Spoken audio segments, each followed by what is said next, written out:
Welcome back to our virtual tour of the Tippecanoe Battlefield Museum. I'm Rick Conwell, Museum and History Store Manager here at the Tippecanoe Battlefield. Last time we talked about the 1810 meeting between Territorial Governor William Henry Harrison and Tecumseh, which was a very difficult meeting for both of them. And when the meeting was over, Harrison thought that he was probably in the early stages of frontier warfare and would probably need some federal troops to help defend the population around Vincennes and in the Indiana Territory. So, following several requests, the Secretary of War dispatched the 4th U.S. Regiment of Infantry down the Ohio in July of 1811. And with us today is Private Tent Peg of the 4th Regiment, along with one of his officers. And we can spot the officer because of his red sash. But the private wears a cartridge box for the cartridges for his musket on a waist belt. This is a design that didn't last very long. They very soon went to a system of cartridge belts over the shoulder, on a shoulder belt, like the one that holds his bayonet scabbard. But we can tell that he's an infantryman because all of the lace, buttons, the cord on his shako, his plume, and all the trim on his uniform are silver or white as opposed to yellow, which would show him to be an artilleryman. But the uniform is pretty typical of the Napoleonic early 19th century period.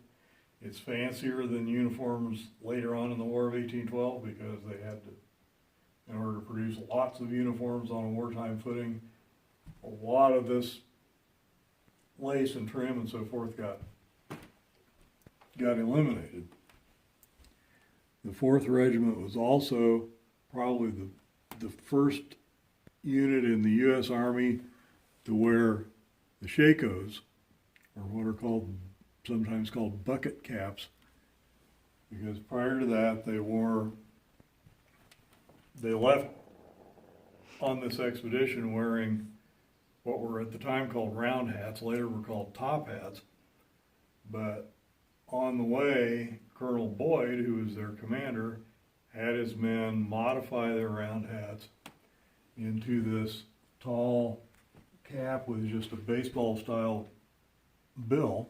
He took the costs of the materials to do that out of their pay, saying that he was sure that was okay with his men because they wanted to look their best and be in style.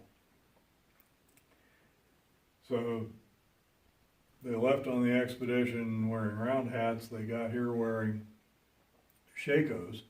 The shakos did not have the metal plates that were identifying unit identification plates that would show up in another year or so. Because this is an early form of shako. Let's step over here and look at the 4th Infantryman's principal weapon. It was a 1795 musket, modeled almost as a direct copy of the French muskets from the 1760s.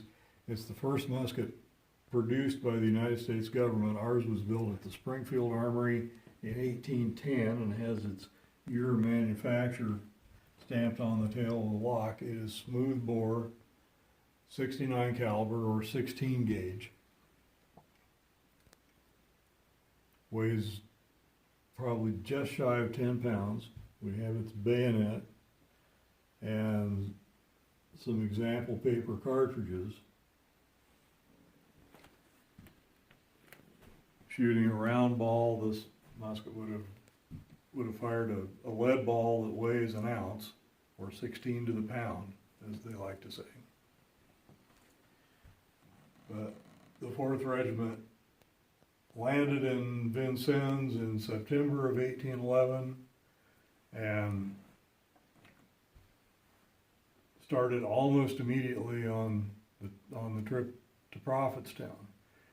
Next time, we'll talk a little bit about the equipment and uniforms and clothing of the militia and dragoons, and which comprised probably the other half of the Army on the expedition to Tippecanoe. So thank you again for joining us today, and we'll see you next time.